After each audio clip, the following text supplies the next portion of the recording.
on. Moving on then to some important court cases today, and the Supreme Court has raised the issue of electoral bonds again after a plea before the Supreme Court has cited that the electoral bonds was a scam and required a SIT probe. In fact, our colleague Ashmit Kumar, who's been tracking the developments very, very closely from the courtroom, joins us with all the details. Tell us, Ashmit.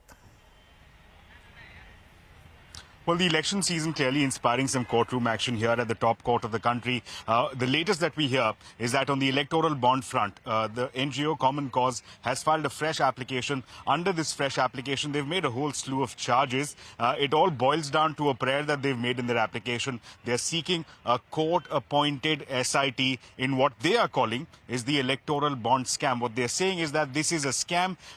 They're pointing out they made various assertions saying that unlike the 2G as well as the coal scam, there's a very clear, distinct money chain, a money trail that can be detected.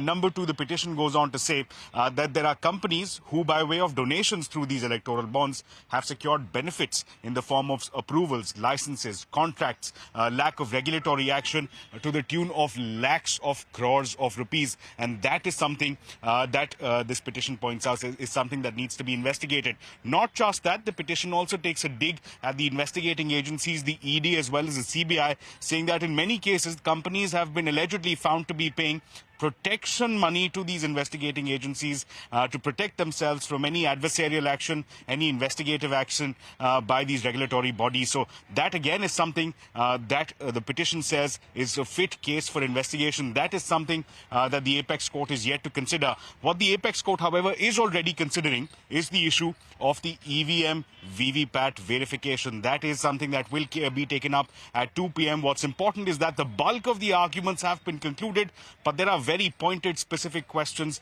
that the Apex Court has asked in terms of storage, maintenance of VVPAT machines, of EVM machines, and what the memory storage in these VVPAT machines looks like, what are the modalities, whether or not there is any room for hampering of these machines. That is something that the Apex Court is seeking clarity on. 2 p.m. in just a while from now is when the Apex Court will take up this case.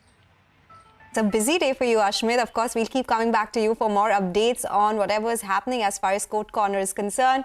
With that, we'll do one thing. We'll slip into a short break. When we come back, Tesla is the big story from Wall Street. It surges in trade after reporting its first quarter earnings. We'll get you more on that on the other side. Stay tuned.